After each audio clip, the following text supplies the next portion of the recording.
आज की कहानी परवाह मत करो कि लोग क्या कहते। भाभी, अरे भाभी, कहाँ हैं आप?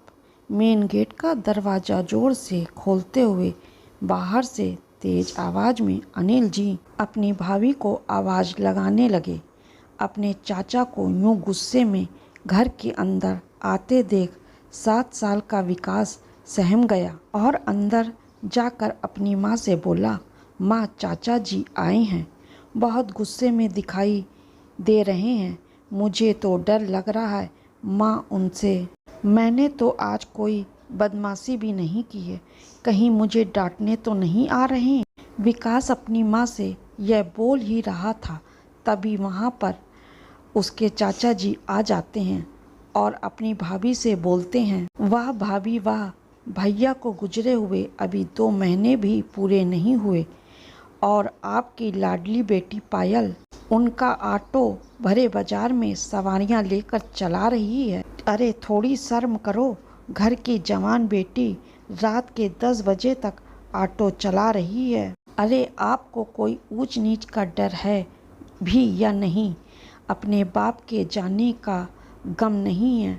आपकी बेटी को बड़ी बेशर्मी से मर्द वाले कपड़े पहनकर बड़ी शान से ऑटो चलाए फिर रही है। अरे पूरी बिरादरी में हमारे खानदान की थू थू कराने पर तुली हुई हो क्या दोनों माँ बेटी? और आप घर पर यह पापड़ तैयार कर रही हो।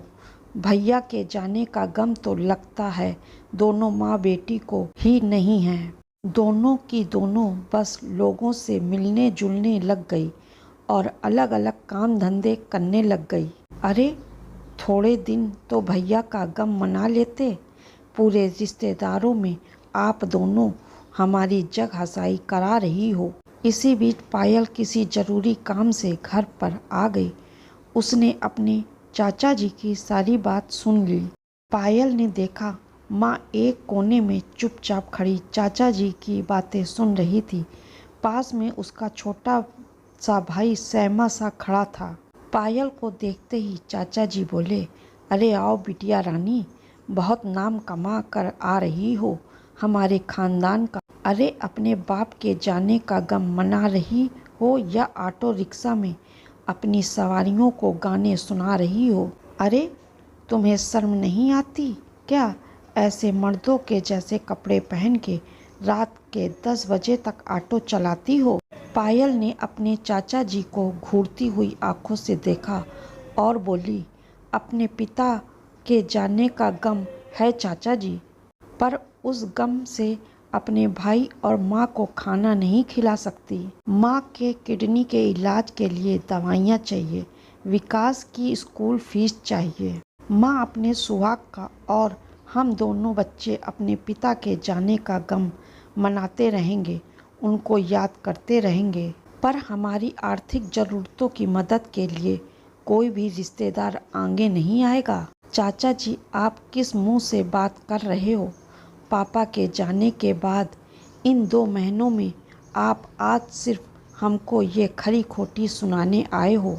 अरे एक बार संभालने तो आते, पर आपने तो एक बार यह भी जानने की कोशिश नहीं की कि हम अपना गुजारा कैसे कर रहे हैं। पापा ऑटो चलाते थे, उनकी कोई सरकारी नौकरी नहीं थी जो हमें पेंशन आती होगी उनकी।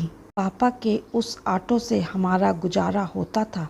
पापा के जाने के बाद ऑटो बंद हो गया तो घर में पैसे आने भी बंद हो गए। हम लोग ने बहुत दिन भूखे प्यासे रहकर गुजारे हैं। माँ दर्द से तड़पती रही, बिना दवाइयों के काम चलाया है। भाई का स्कूल छुड़ा रखा है। बहुत सारे राशन पानी और बिजली के बिल हमारे ऊपर बकाया हैं। आप आते चाचा जी और संभालते हमारा घर तो हम लोगों को यह सब करने की ज़रूरत नहीं पड़ती। पायल ने अपने चाचा की आंखों में आंखें डालते हुए कहा, हमारा घर खर्च आप उठा लीजिए चाचा जी। मैं अभी और इसी वक्त से ऑटो चलाना बंद कर दूंगी और अपनी कॉलेज की पढ़ाई पर ध्यान दूंगी। क्या चलाएंगे आप हमारा खर्च? हमें देंगे हर महीने पैसे? अगर आप यह कर सकते हैं तो मैं आपकी 2 बातें सुनूंगी, नहीं तो चले जाइए आप यहाँ से और हमको और मेरी माँ को परेशान करने की कोई ज़रूरत नहीं। लोगों को हमारा घर चलाना है। आपके जैसा उपदेश देने वाले लोग किसी की मजबूरियों को नहीं समझते, बस आ जाते हैं समाज का ठीकरा फोड़ने के लिए। चाचा जी अपनी भतीजी का यह रूप देखकर भीगी बिल्ली से बन गए। आज पायल ने चाचा जी को आईना दिखा दिया था। चाचा जी ऐसे दौड़े दौड़े मानो जैसे अब अपनी भाभी के घर में घुसने की कभी हिम्मत नहीं करेंगे और न पायल और उसके किसी भी काम पर कुछ भी उल्टा सीधा बोलने की। दोस्तों, परवाह मत करो कि लोग क्या कहते। आपके घर के खर्चे लोग नहीं, आप खुद उठाते हो। इस वीडियो को लेकर आपकी क्या राय है, नीचे कमेंट करके जरूर बताएं। कृपया लाइक करें, सब्सक्राइब करें। नमस्कार।